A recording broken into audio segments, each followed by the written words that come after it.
Hello, everybody. I was asked, what about sciatic pain? Okay.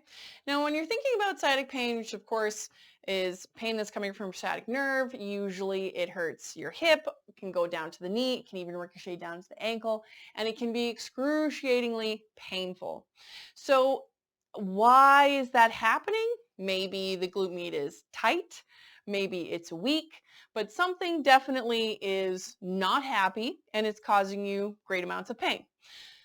Always, always, always, as you guys know ad nauseum, squeeze your glutes. So if you're standing for a long time or if you're walking for a really long time, I always suggest that when you squeeze your glutes, you're going to straighten everything up and you're going to activate the muscles that should be supporting your pelvis, but normally don't because they're relatively lazy. Okay, so squeezing the glutes, definitely going to help. Then 3 different things came to mind when I was thinking about alleviating sciatic pain. We have a static stretch, we have deep tissue massage with a tennis ball, and we have a strength exercise, which is the clams, which I have kind of touched on before, but I'm just going to put it in this video because it's very, very useful. The first thing is the seated static stretch. You're sitting on the edge of your chair.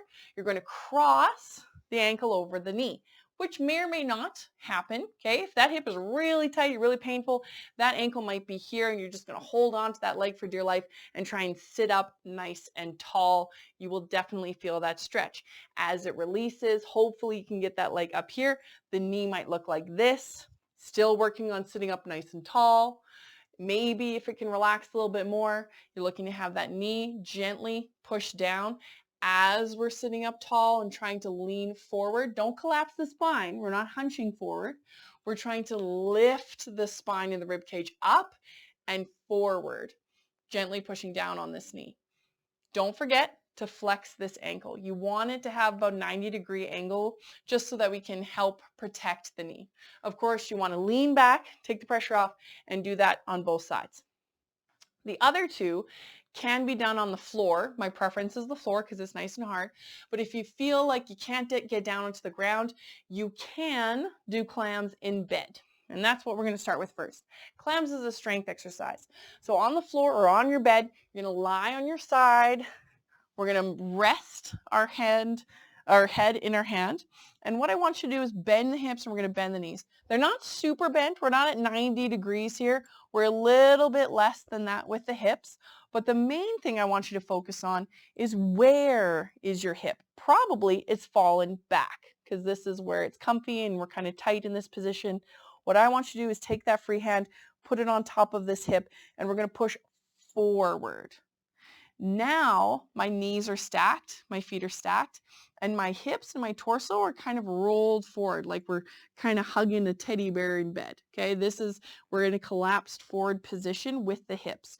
And I'd rather they be forward or stacked directly on top of each other than falling back and opening up here. You'll know immediately what I'm talking about. When we're doing clams, if this is happening, okay, you've lost the hips. My knee is way up towards the ceiling. With that hand, push your hip forward, tilt it forward, and now I'm very restricted. That glute med is the only thing that's working. Nothing else can compensate, and we're isolating that particular glute muscle.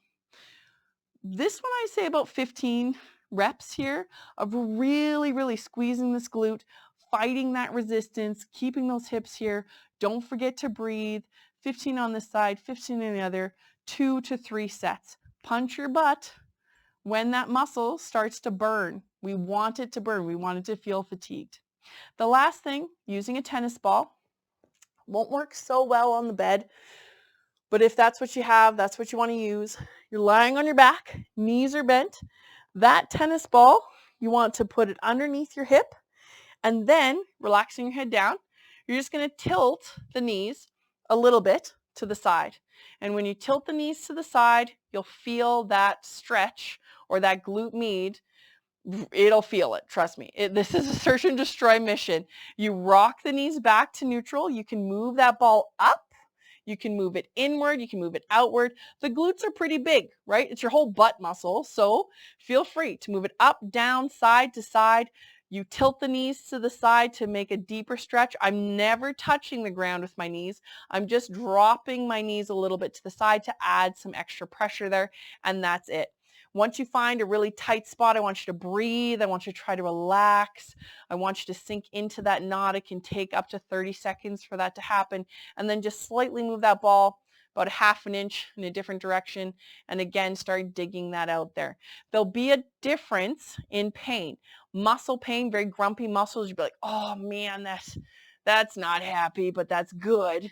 And then there'll be sciatic pain or nerve pain where you'll be like, oh man, I can't even breathe. That was like lightning, it was agony. Don't go on your sciatic nerve. Okay, go all around the sciatic nerve. By loosening up the muscles, we will release the sciatic nerve itself. Okay, so try out these three.